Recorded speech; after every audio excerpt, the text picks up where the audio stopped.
नमस्कार साथियों। Scale up IAS में आपका स्वागत है।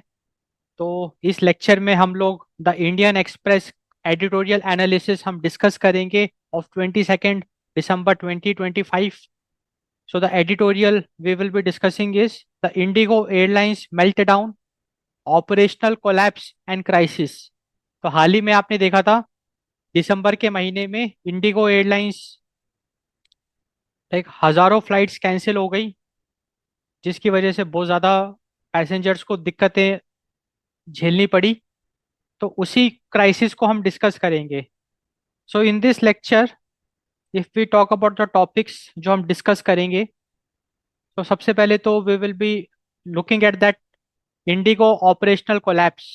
उस कोलैप्स को हम समझेंगे।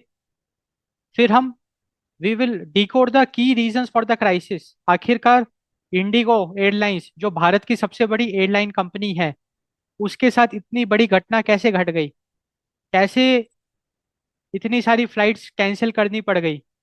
So the key reasons for the crisis we will discuss, and then we will look at like consequences and government response. तो consequences की अगर हम बात करें तो इंडिगो एयरलाइंस को भी बहुत बड़ा लॉस बुक करना पड़ा, पैसेंजर्स को भी बहुत दिक्कतों का सामना करना पड़ा। एंड गवर्नमेंट का रेस्पॉन्स, कि भारत सरकार ने किस तरीके से रेस्पॉन्ड किया for this crisis. Then we will discuss Southwest airlines crisis, US 2022। तो यूनाइटेड स्टेट्स में in the year 2022 Southwest airlines के साथ भी कुछ इस तरीके की क्राइसिस हमको देखने को मिली।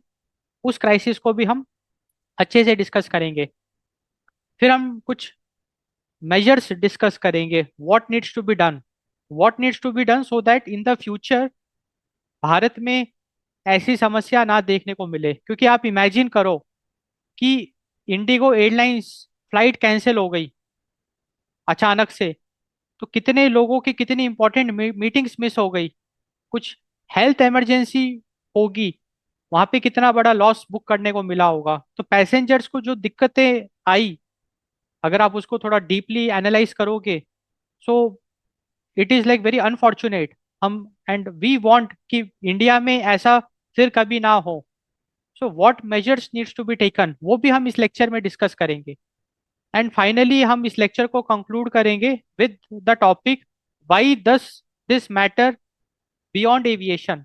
तो ये जो भी मुद्दा है, ये सिर्फ एविएशन सेक्टर तक ही सीमित नहीं है। इस मुद्दे, ये जो भी क्राइसिस हुआ है इंडिगो एयरलाइंस का, इससे हमको सीख लेनी है। इस सीख लेके फिर आ, आ, इस सीख को हमको अदर सेक्टर्स में भी अप्लाई करना है। Because this matter is not just about aviation, it is a very big matter जो कि हम डिस्कस करेंगे। तो ये सारे टॉपिक्स हम डिस्कस करेंगे इस लेक्चर में एक एक करके। तो basically we are doing the Indian Express editorial analysis of 22 December 2025, the Indigo airlines meltdown. तो सबसे पहला टॉपिक है the IndiGo operational collapse in दिसंबर 2025। तो सबसे पहले ये जो क्राइसिस है, ये जो ऑपरेशनल कोलैप्स है ऑफ इंडिगो एयरलाइंस, इसको समझते हैं। Let us understand that. अगर मैं इंडिगो की बात करूं, सो it is India's largest airlines. It experienced a significant operational collapse in December 2025, primarily due to the belated implementation of the Directorate General of Civil Aviation's, that is DGCA, Flight Duty Time Limitations Rule। तो basically directorate general of civil aviation ने flight duty time limitation के rules को impose कर दिया। And unfortunately IndiGo airlines late हो गया, like वो timely manner में उन रूल्स को एनफोर्स नहीं कर पाया, उसको फॉलो नहीं कर पाया, जिसकी वजह से it had to experience a significant operational collapse. इसको हम और अच्छे से समझेंगे, डिटेल में समझेंगे कि flight duty time limitation rule ना फॉलो करने की वजह से इतना बड़ा हादसा कैसे हो गया, इतना बड़ा ऑपरेशनल कोलैप्स कैसे हो गया, वो हम अच्छे से डिस्कस करेंगे इसी लेक्चर में। अब ये जो कोलैप्स था, ये इतना घातक था, जिसकी वजह से it led to severe pilot shortages. मतलब कि इंडिगो एयरलाइंस के पास पायलट्स की कमी हो गई। सो सीवियर पायलट शॉर्टेज, जिसकी वजह से फ्लाइट्स कैंसिल करने पड़े। So over 1000 flights were cancelled on December 5, 2025 itself। मतलब एक दिन में 1000 फ्लाइट्स कैंसिल हो गई, with thousands more that week. तो 5 दिसंबर 2025, सिर्फ एक दिन में 1000 फ्लाइट्स कैंसिल हो गई, एंड उस हफ्ते और भी हजारों फ्लाइट्स कैंसिल हो गई। तो एक हफ्ते में many thousands of flights got cancelled। And आप इमेजिन कर सकते हैं कि कितना ज़्यादा इसने प्रॉब्लम्स क्रिएट करी होगी, पैसेंजर्स को कितनी दिक्कतों का सामना करना पड़ा होगा, एंड कंपनी को भी कितना लॉस बुक करना पड़ा होगा, क्योंकि एक हफ्ते में thousands of, like many thousands of flights got cancelled. अब ये जो भी घटना घटी है, ऑपरेशनल कोलैप्स, ये एक दिन की घटना नहीं हो सकती है। रैदर ये इंडिगो एयरलाइंस की जो छोटी छोटी गलतियां हैं, वो पाइल अप होती गई होती गई होती गई, एंड एक साथ उसने ऑपरेशनल कोलैप्स दिखा दिया। तो जो क्रिटिक्स है उनका ये कहना है, जो regulator, they favoured IndiGo. So regulator previously favoured ignoring safety concerns.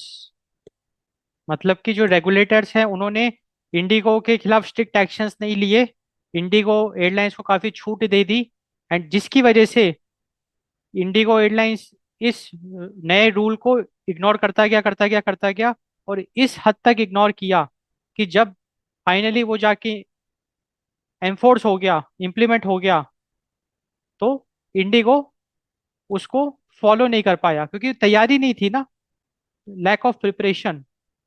And जिसकी वजह से कितना बड़ा एक ऑपरेशनल कोलैप्स हमको देखने को मिला। तो यहाँ पे जो रेगुलेटर हैं, रेगुलेटर यहाँ पे कौन है, सरकारी एजेंसीज हैं, they are regulating the aviation.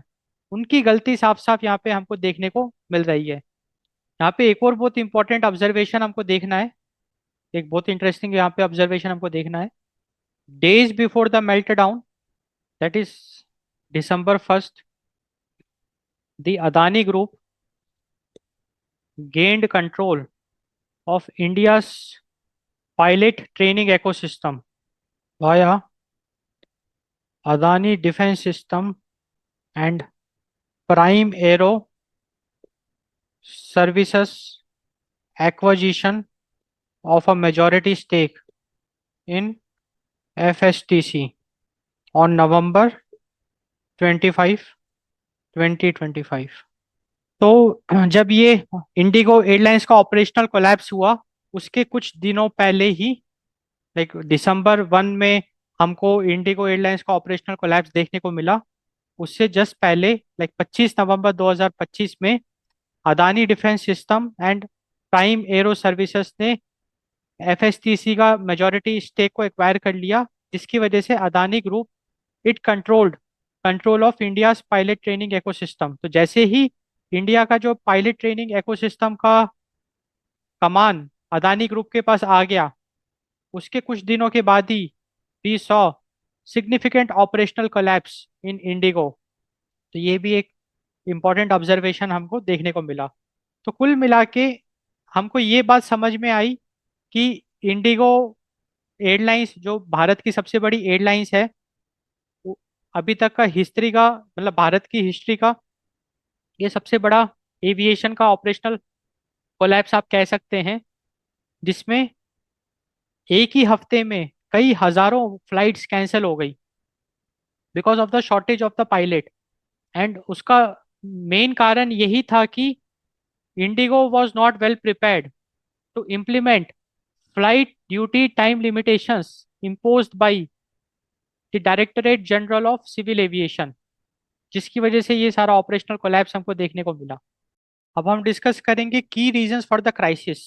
जो इंडिगो एयरलाइंस का जो ऑपरेशनल कोलैप्स हुआ है, उसका what are the key reasons for that. काफ़ी सारी रीजंस हैं। तो जो सबसे पहला रीजन है, that is new flight duty time limitations rules. So this is the like one of the prime reason. तो the directorate general of civil aviation, it updated safety norms to reduce pilot fatigue with the final phase effective from November 1st, 2024। तो basically the directorate general of civil aviation ने कुछ safety norms, नए safety norms introduce किए, that is the flight duty time limitation rules. उसका purpose ये था to reduce pilot fatigue. जैसे कभी कभी क्या होता है ना, पायलट जो होते हैं वो बहुत ज़्यादा बर्न आउट हो जाते हैं, इतना उन पे वर्कलोड होता है, स्ट्रेस होता है। तो उनका वर्कलोड को हल्का करने के लिए कुछ flight duty time limitations introduce करे गए, वर्किंग आवर्स में कुछ कटौती करी गई। एंड ये जो भी अपडेटेड सेफ्टी नॉर्म है, इसका जो फाइनल फेज था वो 1 नवंबर 2024 से ही इफेक्टिव हो गया, मतलब पिछले साल 2024। एंड इंडिगो एयरलाइंस के पास 1 साल से ज़्यादा का भी टाइम था to basically prepare to implement these rules. But IndiGo airlines ने इन नए रूल्स को टोटली इग्नोर कर दिया। अब ये जो FDTL, new flight duty time limitations rule है, इसके तहत क्या नई चीजें इंट्रोड्यूस करी गई वो हम देखते हैं। So updated in the updated safety norms, so capping night landings at 2 per week down from 6।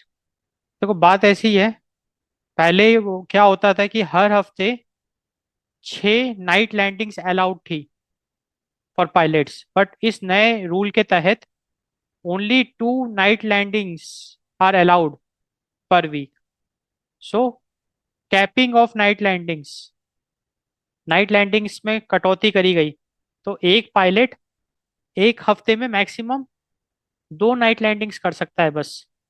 And दूसरा इंपॉर्टेंट जो सेफ्टी नॉर्म इंट्रोड्यूस करा गया to reduce pilot fatigue is increasing mandatory weekly rest from 36 to 48 hours. तो जो pilots का जो mandatory compulsory जो weekly rest time है उसको भी बढ़ा दिया गया। पहले ये 36 घंटे था, अब ये 36 से 48 घंटे कर दिया गया। तो हर हफ्ते पायलट को 48 आवर्स का रेस्टिंग टाइम देना कंपलसरी है according to the new rule. पहले it was 36 hours, now it got converted into 48 hours. अब ये जो भी रूल्स हैं, flight duty time limitation rules, so these are globally recognized non-negotiable safety standards intended to prevent fatigue related accidents। तो ये जो भी नए रूल्स इंट्रोड्यूस करे गए हैं, flight duty time limitations rule, ये बहुत ही ज्यादा इंपॉर्टेंट रूल्स हैं। ये ग्लोबली रिकॉग्नाइज्ड रूल्स हैं, दे आर नॉन नेगोशिएबल। इन रूल्स में हम कोई नेगोशिएशन नहीं कर सकते हैं, non negotiable safety standards. Because देखो बात ऐसी है कि अगर पायलट पे आप वर्कलोड उसका बढ़ाते जाओगे तो फैटिग रिलेटेड एक्सीडेंट्स, जो कि बहुत ही बड़ा एक डिजास्टर है, आप खुद इमेजिन करो कि दुर्घटना घट रही है बिकॉज ऑफ पायलट आपका बर्न आउट हो जा रहा है, पायलट पे वर्कलोड ज्यादा है, तो उसको कहते हैं फैटिग रिलेटेड एक्सीडेंट्स। तो to prevent fatigue related accidents, this new flight duty time limitations rule is very very important, जहाँ पे कि नाइट लैंडिंग्स पर वीक को 2 कर दिया गया फ्रॉम 6। एंड जो वीकली रेस्ट है उसको 36 से 48 घंटे तक कर दिया गया, जो कि अच्छा एक कदम है। बिकॉज फैटिक रिलेटेड एक्सीडेंट्स को हम प्रिवेंट कर पाएंगे इन कदम से। एंड अनफॉर्चुनेटली इंडिगो एयरलाइंस, वो उसने इन रूल्स को टोटली इग्नोर कर दिया, टाइमली इम्प्लीमेंट नहीं किया, जिसकी वजह से उसका ऑपरेशनल कोलैप्स हो गया। देखो इंडिगो एयरलाइंस को तो लॉस बुक करना पड़ा बिलियंस ऑफ डॉलर्स का, वो एक अलग बात हो गई, बट जो पैसेंजर्स का लॉस था उसका क्या?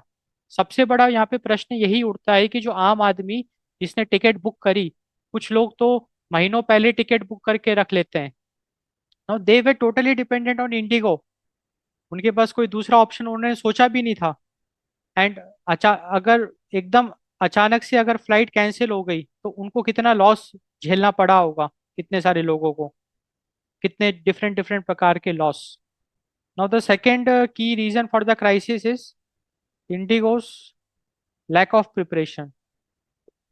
देखो, इंडिगो के पास 2 ईयर का प्रिपरेशन विंडो था, because directorate general of civil aviation, it notified revised flight duty time limitation norms in जनवरी 2024 इटसेल्फ।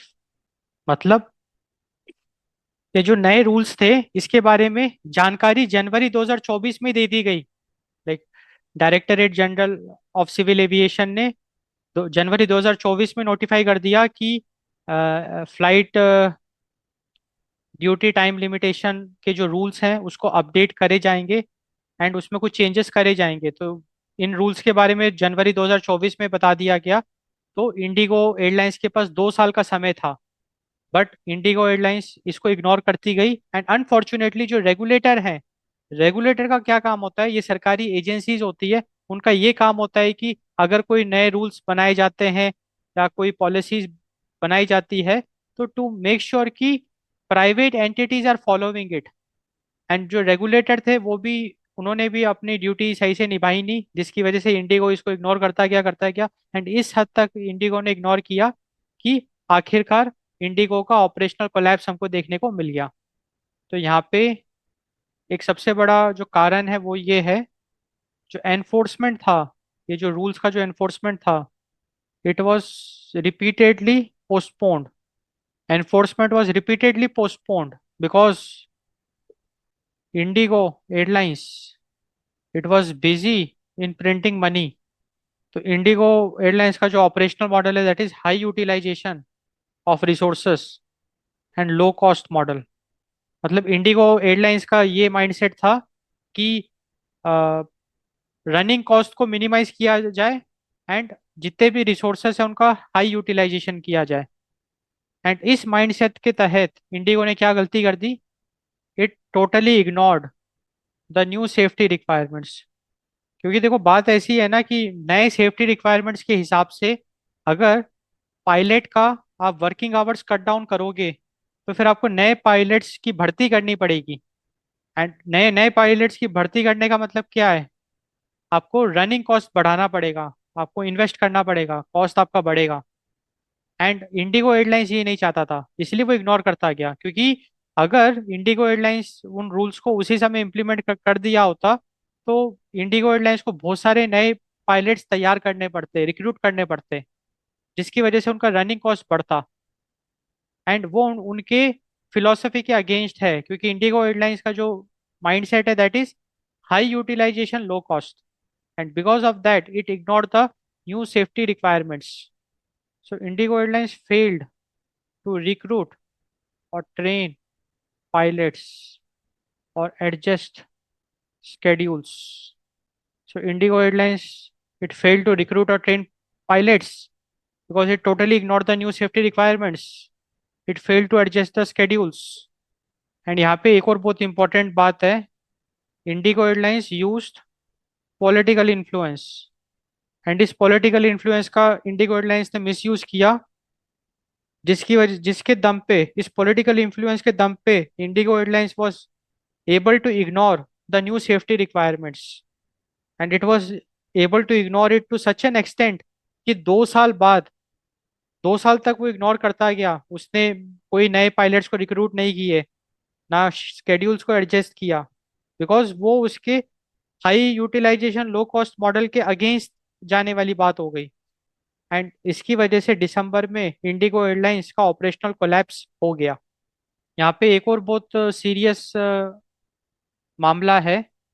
काफी सारे जो पायलट्स हैं, दे complaint, so pilot complaints and lawsuits were filed, yet the regulator consistently relaxed rules specifically for Indigo।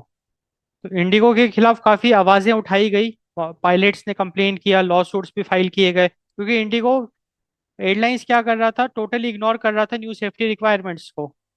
तो उसके खिलाफ actions भी लिए गए, लाइक कंप्लेंट्स वगैरह भी फाइल करी गई, but because of the political influence जो रेगुलेटर्स थे, they were consistently relaxed the rules. Regulators, instead of taking strict actions against Indigo, they continued to relax the rules, जिसकी वजह से इंडिगो इग्नोर करता गया एंड दिसंबर 2025 में हमको ऑपरेशनल कोलैप्स देखने को मिल गया। So what exactly happened was, Indigo airlines it maximised profits under the old rules until the system failed। तो जब तक सिस्टम फेल नहीं हो जाता, मतलब जब तक ऑपरेशनल कोलैप्स नहीं हुआ इंडिगो का, इंडिगो एयरलाइंस ने न्यू सेफ्टी रिक्वायरमेंट्स को टोटली इग्नोर कर दिया। उसका बस यही गोल था कि हाई यूटिलाइजेशन लो कॉस्ट। तो it was focused on maximising the profits under the old rules, and उसके इग्नोरेंस की वजह से इंडिगो एयरलाइंस का ऑपरेशनल कोलैप्स हमको देखने को मिला। Now the next key reason for the crisis is market concentration. ये भी एक बहुत इंपॉर्टेंट फैक्टर है। अगर हम इंडिया का एविएशन देखें, तो it's a near monopoly two player market.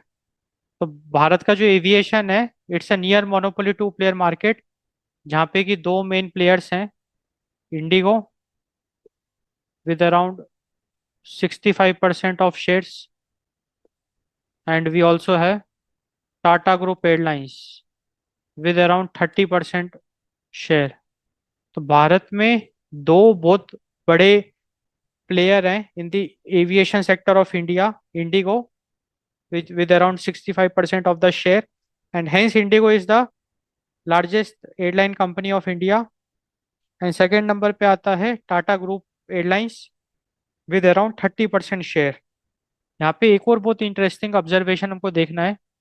In 2004 we had 8 airlines and 4 crore passengers annually.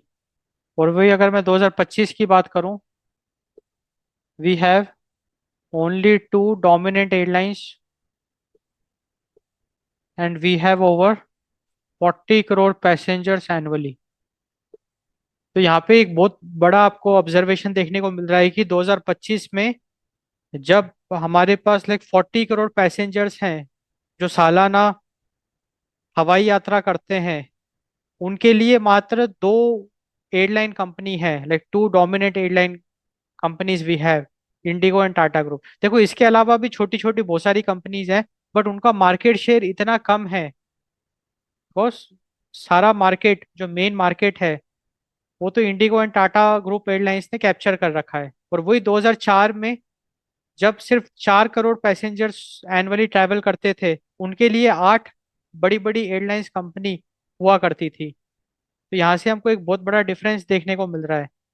We can see a very big difference, and this is also one of the reason for the crisis, because IndiGo being the largest airline company of India, उसने एक तरीके का monopoly का misuse किया।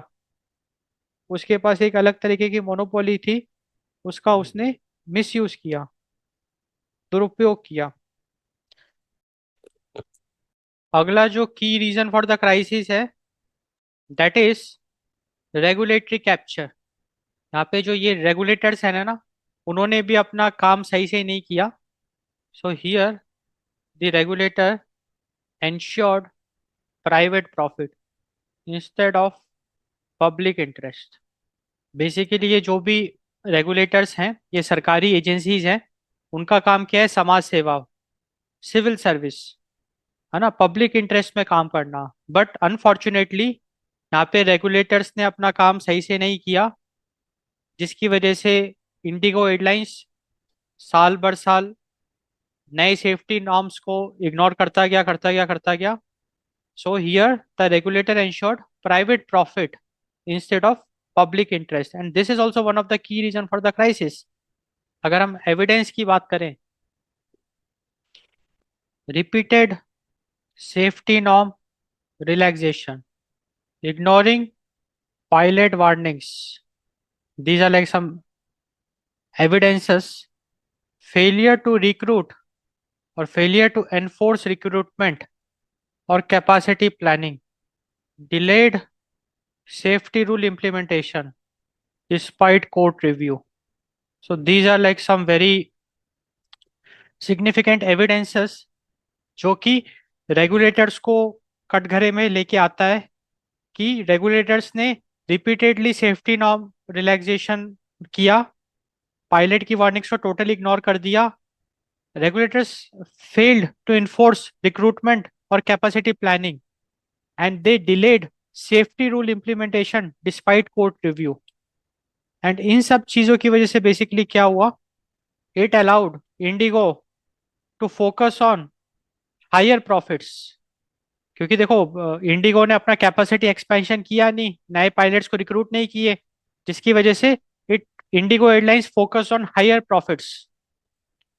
It continued with the old rules of over scheduling and minimal investment in resilience. So regulators are also one of the key reason for the crisis. Now the next key reason for the crisis is government policy contradictions. 31 अगस्त 2022 की अगर हम बात करें, तो उस समय के जो सिविल एविएशन मिनिस्टर थे, Jyotiraditya Scindia, the then civil aviation minister, what he did was he removed the fare cap. इसका मतलब फेयर कैप का मतलब ये है कि पहले फेयर कैप लगा था, इसका मतलब private airline companies abruptly airline के जो चार्जेस हैं उसको राइज नहीं कर सकती, बिकॉज फेयर कैप लगा था, एक मैक्सिमम बाउंड्री लगी थी कि इससे ज्यादा टिकट के प्राइस नहीं हो सकते हैं। बट अनफॉर्चुनेटली 31 अगस्त 2022 में उस समय के जो सिविल एविएशन मिनिस्टर थे इंडिया, उन्होंने इस फेयर कैप को रिमूव कर दिया। एंड इससे हुआ क्या, डेफिनेटली जब एयर फेयर कैप रिमूव हो गया तो private companies they started exploiting, so airlines they charged heavily. इसका एक एग्जांपल हम डिस्कस कर सकते हैं। जब ओडिशा का ट्रेन एक्सीडेंट हुआ था, तो just after Odisha train accident the price went as high as ₹1 lakh for a Chennai to Bhubaneswar ticket. तो ये भी एक सरकार की बहुत बड़ी गलती थी कि सरकार ने फेयर कैप रिमूव कर दिया, जिसकी वजह से private airlines like Indigo airlines ने भी उसकी जो प्राइसिंग है, टिकट प्राइसिंग, उसको बहुत they started charging heavily, because उनका पूरी तरीके से प्रॉफिट ओरिएंटेड बिजनेस मॉडल बन गया। And following the meltdown, IndiGo meltdown, the government reimpose the fare cap on December 5, 5 दिसंबर 2025। तो 5 दिसंबर 2025, लग, लगभग 3 साल बाद सरकार ने फिर से फेयर कैप को री इम्पोज कर दिया after the Indigo melt down. अब हाल ही में पार्लियामेंट सेशंस में भी ये सरकार की तरफ से सुनने को मिला। सरकार ये कहती है कि permanent fare caps are not feasible. Government says that, मतलब सरकार का ये कहना है कि जो अभी फेयर कैप को फिर से रीइम्पोज किया है, it is temporary, permanent fare caps are not feasible. But ये एक आपत्ति, like it is an objectionable statement by the government. And what is the objection in this, or rather contradiction? So there are contradictions for this statement. देखो, basically in a monopoly like market price regulation is necessary. देखो, ये तो common sense है। अगर मान के चलो एक मार्केट है, उसमें बहुत सारे प्लेयर्स हैं, तो ऑटोमेटिकली प्राइस अपने आप रेगुलेट हो जाएगा, आपको प्राइस को अलग से रेगुलेट करने की जरूरत नहीं पड़ेगी। लेट अस सपोज कोई चीज 100 रुपए की मिल रही है, अब अगर मार्केट में बहुत सारे प्लेयर्स हैं, तो वो उस चीज को 80 रुपए में बेचेंगे, तो लोग 80 रुपए वाले प्लेयर्स की तरफ अट्रैक्ट होंगे। तो फिर अपने आप जो 100 रुपए में चीज बेच रहा था, वो फिर 90 में बेचना शुरू करेगा, तो प्राइस अपने आप डाउन चला जाएगा, तो प्राइस अपने आप रेगुलेट होगा। तो in a normal market, price regulation is taken care by itself, by it is taken care by the market itself, because there are many players in the market. But monopoly like market में सबसे बड़ी दिक्कत यही है, अगर हम भारत के aviation sector की बात करें तो दो बड़े प्लेयर हैं। अब सारा प्राइस उनके हाथ में है। अब अगर इंडिगो एयरलाइंस ने अपने प्राइस को 10 गुना बढ़ा दिया, तो भी लोग मजबूर हैं, जाए तो जाए कहाँ। भाई अगर इंडिगो एयरलाइंस और टाटा एयरलाइंस, अगर ये दोनों, इन्होंने मन बना लिया कि भाई प्राइस को 10 गुना बढ़ा दो, तो फिर आम आदमी का तो बट्टा बैठ जाएगा, वो क्या कर सकता है। तो यहाँ पे प्राइस अपने आप रेगुलेट नहीं हो सकता है, तो यहाँ पे गवर्नमेंट को पिक्चर में आना पड़ेगा, फेयर कैप को लाना पड़ेगा, प्राइस रेगुलेशन करना पड़ेगा। तो और गवर्नमेंट कहती है कि permanent fare caps are not feasible, तो it's a very big contradiction. क्योंकि भारत के एविएशन सेक्टर में अगर हम प्राइस रेगुलेट नहीं करेंगे, इट्स नेसेसरी। एंड यहाँ पे एक और बहुत इंपॉर्टेंट बात आपको पता होनी चाहिए, like many developing countries they cap airfares. तो बहुत सारे डेवलपिंग कंट्रीज में जहाँ पे कंपटीटर्स कम है मार्केट में, तो definitely they have to cap the airfares to regulate the price. तो यहाँ पे गवर्नमेंट के पॉलिसी में भी बहुत बड़े सवाल उठ रहे हैं। सबसे पहले तो भाई आपने फेयर कैप हटा दिया, प्रोवाइडेड कि भारत का जो अभी करंट सिनेरियो में जो एविएशन सेक्टर है उसमें सिर्फ दो बड़े प्लेयर हैं, तो मोनोपोली लाइक मार्केट है। आपने 2022 में फेयर कैप हटा दिया। अब जब इंडिगो का ऑपरेशनल कोलैप्स हो गया, तब जाके आप फिर से आपने फेयर कैप रीइम्पोज किया, और वो भी सरकार ये कह रही है कि हमने टेम्पररी किया है, permanent fare caps are not feasible. तो it's a very big government policy contradictions, and this is also one of the prime reason for the operational collapse of Indigo. Now one more key reason we can discuss for the crisis, that is compounding factors. Now what are the compounding factors? Let us see. The lack of a sufficient crew buffer, minor technology glitches, the peak winter travel season, adverse weather conditions like the fog in winters, airport congestion.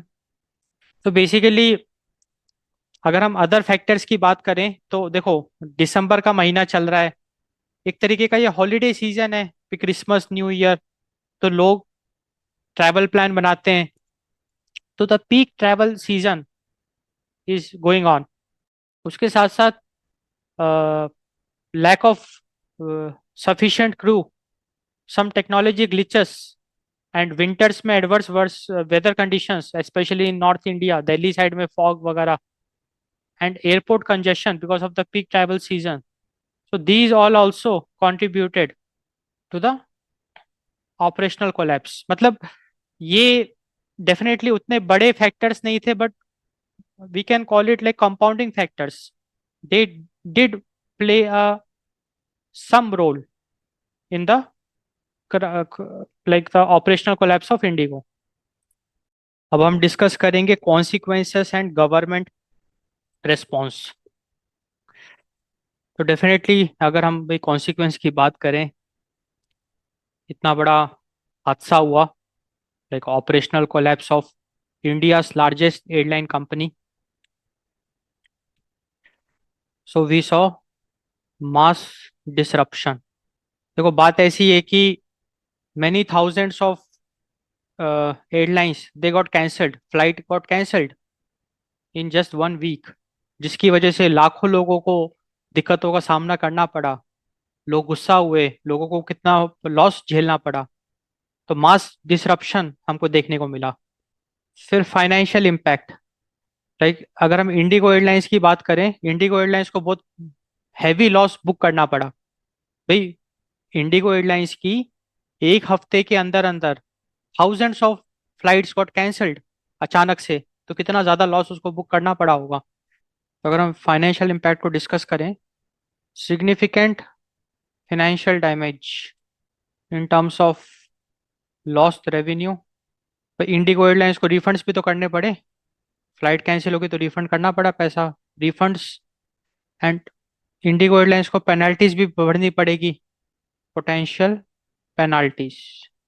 So these are like very massive financial damage suffered by Indigo Airlines in terms of, in the form of lost revenue, in the form of refunds, in the form of potential penalties.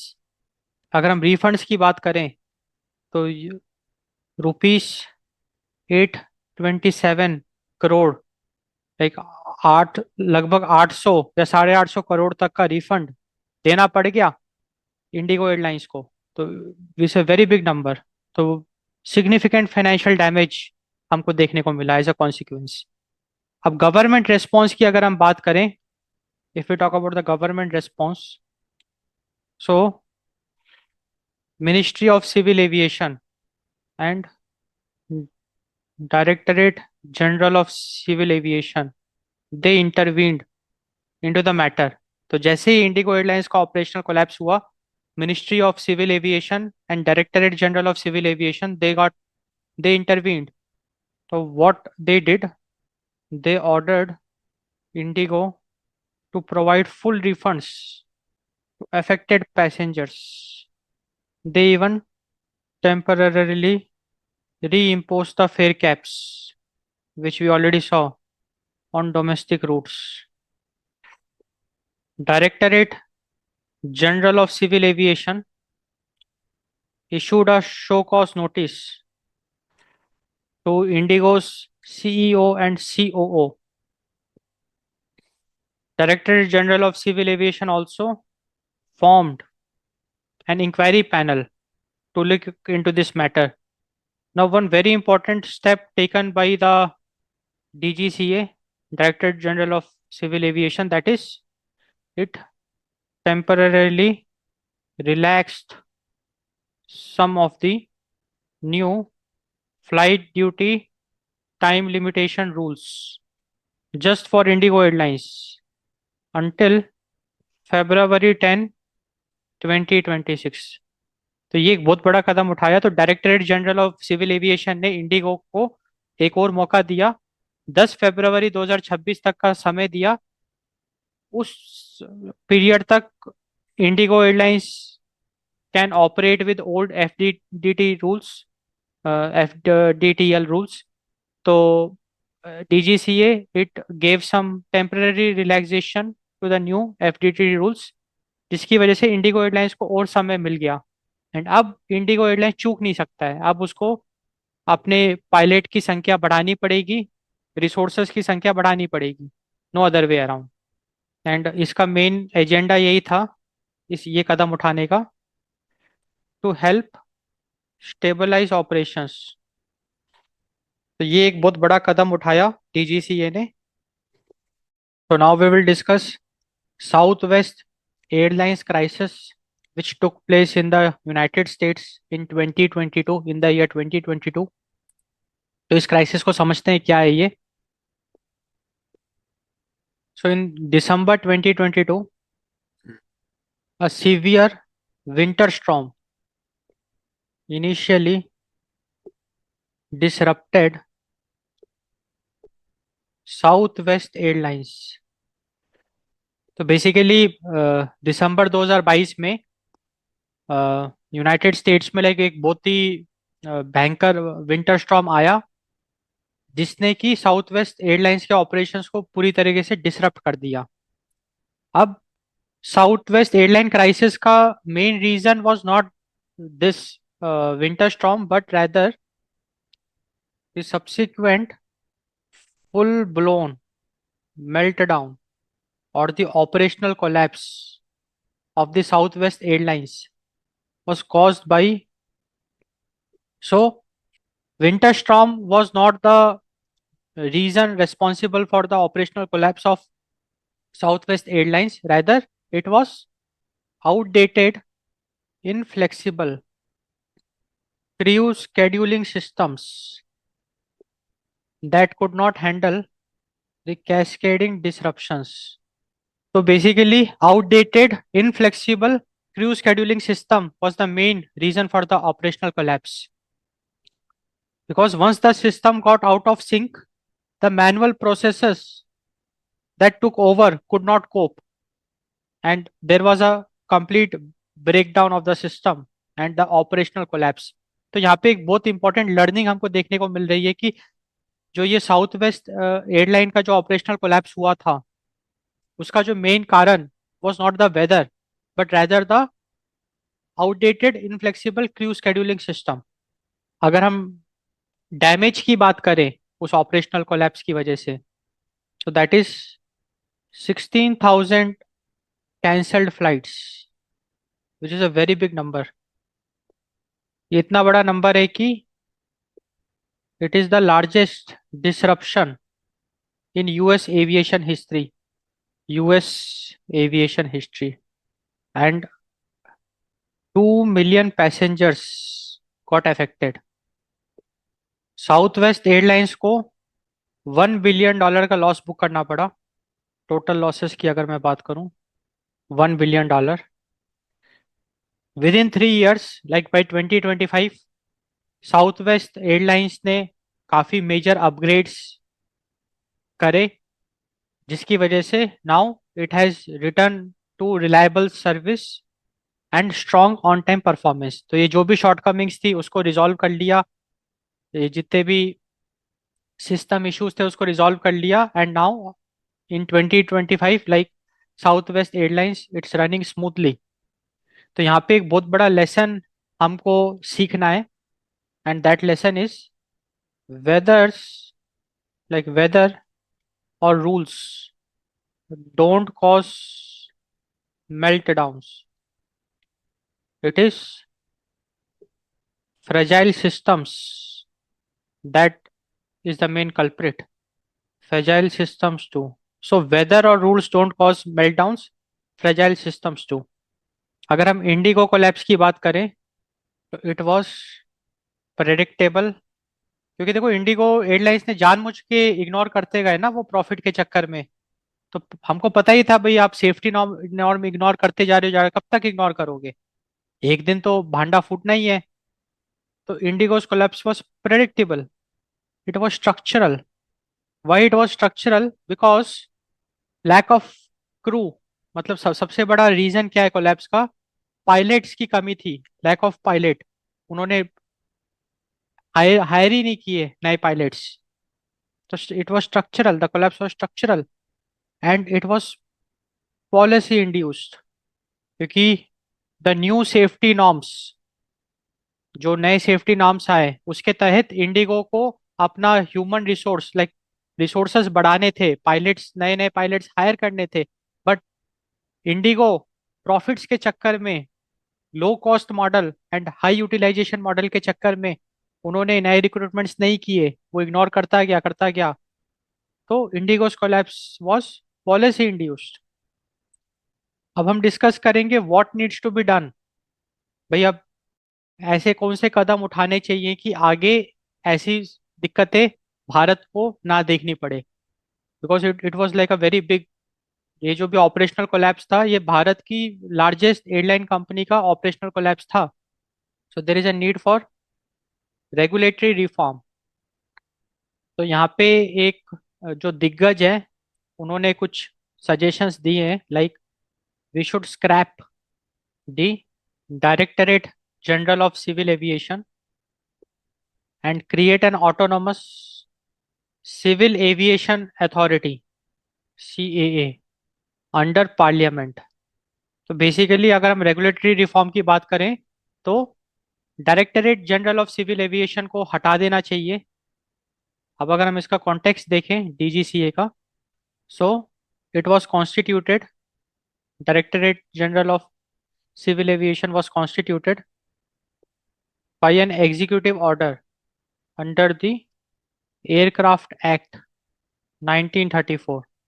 अब ये तो basically जो Directorate general of civil Aviation है, जो कि aircraft Act 1934 के तहत बना था, उसको हटा देना चाहिए. उसकी जगह पे autonomous civil aviation authority should be created under the parliament, and actually it should be similar to United States federal aviation administration. तो United States federal aviation administration जैसे चलता है वैसे भारत में सिविल एविएशन अथॉरिटी का निर्माण होना चाहिए अंडर द पार्लियामेंट। एंड यहाँ पे एक और बहुत इंटरेस्टिंग बात है, like the formation of civil aviation authority, it was proposed by Manmohan Singh ji, Manmohan Singh government in दिसंबर 2012। तो रेगुलेटरी रिफॉर्म हमने देखा, ये करना बहुत इंपॉर्टेंट है, ज़रूरी है। अब हम डिस्कस करेंगे accountability.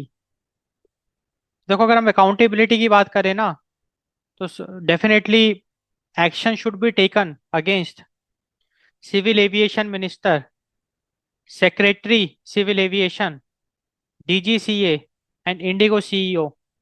So demand action against civil aviation minister, secretary civil aviation, demand action against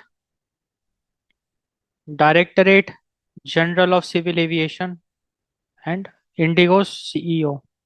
There is a need to formally investigate Indigo, and DGCA should submit its findings, impose financial penalties on Indigo. So, financial penalties should be imposed on Indigo under Compensation Act, Section 27, and it says that up to 10% of the company's average turnover over the last 3 years। मतलब पिछले 3 साल का जो भी company का average turnover है उसका 10% should be given as penalty. That is the Compensation Act, section 27 of the Compensation Act. उसके तहत IndiGo should pay the penalty, because सारी गलती तो इंडिगो की है ना, IndiGo private airlines. And penalty should be impose under Consumer Protection Act, section 18(2). So basically a passenger compensation fund should be created. तो basically idea ऐसा है कि इंडिगो एयरलाइंस से बहुत भारी मात्रा में पेनाल्टीज लेने की आवश्यकता है, एंड पैसेंजर को रिफंड के साथ साथ कंपनसेशन देने की भी आवश्यकता है, बिकॉज हो सकता है बहुत सारे पैसेंजर्स का बहुत भारी नुकसान हुआ होगा, अचानक से फ्लाइट कैंसिल हुई है ना। एंड एक और बहुत इंपॉर्टेंट यहाँ पे ऑब्जर्वेशन है, ये देखा गया है कि इंडिगो एयरलाइंस ने ₹58 करोड़ का इलेक्टोरल बॉन्ड डोनेशन दिया है, मेनली टू बीजेपी। तो इसको भी इन्वेस्टिगेट करना बहुत जरूरी है। So there is a need to institute a joint parliamentary committee to probe IndiGo's ₹58 crore electoral bond donations, mainly to BJP.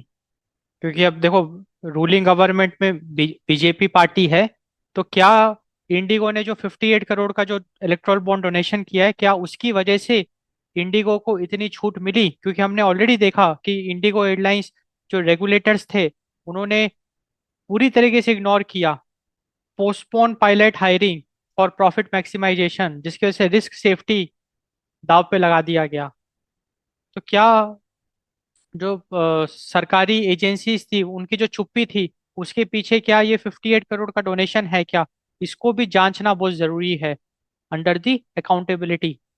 And एक और बहुत इंपॉर्टेंट चीज करने की आवश्यकता है, दैट इज, हमने ऑलरेडी देखा मोनोपोली है इंडियन एविएशन सेक्टर में। So there is a need for structural competition, जहाँ पे नए प्लेयर्स को लाने की आवश्यकता है। So the competition act, section 28, section 28 of the competition act, it allows the government to impose a structural remedy. And what is that structural remedy? That is basically breaking up a monopoly like Indigo into two equal airlines। तो अगर हम Indigo को दो part में break कर देंगे, two equal airlines में, तो भारत में तीन प्लेयर आ जाएंगे, क्योंकि देखो अभी इंडिगो है एंड टाटा एयरलाइंस है। अगर हम इंडिगो को टू इक्वल पार्ट्स में ब्रेक कर देंगे तो तीन प्लेयर आ जाएंगे एंड लगभग 33% का मार्केट शेयर होगा। तो एक बैलेंस हम क्रिएट कर पाएंगे, हम एक कंपटीशन, एक स्ट्रक्चरल कंपटीशन इंट्रोड्यूस कर पाएंगे। एंड सरकार ये कर सकती है, सरकार के पास ये पावर है। The competition act, section 28 of the competition act gives power. It allows the government to impose a structural remedy, like government can consider about breaking Indigo into two equal airlines. ऐसी चीज US में हम already देख चुके हैं। मतलब US में Sherman and Clayton antitrust acts के तहत ऐसी स्ट्रक्चरल रेमेडीज करी जा सकती है। तो ये काफी इम्पोर्टेंट कदम होगा। ये इसीलिए भी इम्पोर्टेंट है क्योंकि अभी हाल ही में जो सिविल एविएशन मिनिस्टर हैं, राम मोहन नायडू, तो इनका ये कहना है कि भारत को, India needs around 30,000 new pilots in the next 15 years. अब देखो, एक कंपनी के लिए 30,000 नए पायलट्स हायर करना एक बहुत बड़ा चैलेंज हो सकता है। ऑपरेशनल कॉस्ट इतना ज्यादा बियर करना इज ऑलवेज चैलेंजिंग। तो यहाँ पे अगर हम स्ट्रक्चरल कंपटीशन इंट्रोड्यूस कर देते हैं तो डेफिनेटली ये जो टारगेट है 30,000 new pilots in the next 15 years, that can be achieved and it's a very big target actually. It's the need for Indian aviation sector. तो ये भी एक बहुत इंपॉर्टेंट बात है। तो हमने तीन इंपॉर्टेंट चीजें देखी what needs to be done में। सबसे पहले तो हमने रेगुलेटरी रिफॉर्म देखा, क्योंकि देखो जो यहाँ पे ये जो भी इंडिगो एयरलाइंस का कोलैप्स हुआ है, ऑपरेशनल कोलैप्स, उसमें सबसे एक इम्पॉर्टेंट जो वजह है वो है जो रेगुलेटर्स हैं उन्होंने सही से काम नहीं किया। एंड यहाँ पे who is the regulator? DGCA, Directorate general of civil Aviation, he is responsible for regulations. उन्होंने अपना काम सही से नहीं किया। तो रेगुलेटरी रिफॉर्म में हमको क्या करना चाहिए? डीजीसीए को स्क्रैप करके सिविल एविएशन अथॉरिटी बनाना चाहिए under Parliament. Just like in the US we have US Federal aviation Administration. अगर हम अकाउंटेबिलिटी की बात करें तो strict action should be taken, financial penalties should be imposed, and joint parliamentary committee should be formed to probe the electoral bond donations given by Indigo to the BJP and structural competition. तो हमने काफी अच्छे से discuss किया remedies, like what needs to be done so that Indian aviation sector में ऐसी दिक्कतें हमको फिर से देखने को ना मिले। अब हम इस लेक्चर का last point, last topic discuss करेंगे, why this matter beyond aviation. तो बेसिकली ये जो भी मुद्दा है, it reflects broader governance pattern, like weak regulators. यहाँ पे ये हमको एक बहुत बड़ी प्रॉब्लम देखने को मिली। तो अगर रेगुलेटर्स वीक रहेंगे तो जिस भी मिनिस्ट्री की आप बात करो, जिस भी सेक्टर की बात करो, वहां पे फिर कोलैप्स होना ही होना है। तो वी नीड स्ट्रिक्ट रेगुलेशंस। तो weak regulators was is like very much responsible for this crisis. Powerful corporates, तो यहाँ पे जो प्राइवेट कंपनीज हैं, दे एस्टैब्लिश्ड पॉलिटिकल इन्फ्लुएंस। जैसे कि 60 करोड़ का इलेक्ट्रल बॉन्ड डोनेशन दिया इस प्राइवेट एयरलाइंस कंपनी ने, जिसकी वजह से इनडायरेक्टली इसने काफी सारे इन्फ्लुएंस अपना क्रिएट किया। सेफ्टी नॉर्म्स ये इग्नोर करता गया 2 साल तक। एंड सबसे important, at the end of the day सबसे ज्यादा लॉस सिटीजन्स का होता है। तो citizens paying the price. So when safety rules are compromised in any sector, then safety rules are compromised. और when safety rules अगर compromise नहीं भी हो रहा है तो delay अगर हो रहा है, when safety rules are delayed for profit, in that scenario passenger safety is compromised। क्योंकि safety rule आप delay करते जा रहे हो, करते जा रहे हो, तो passenger safety आपकी compromise हो जाएगी। workers will be overburdened, workers are overburdened, and at the end of the day public trust erodes। So this is a serious issue which needs to be addressed. तो students finally हम लोगों ने ये lecture complete कर लिया।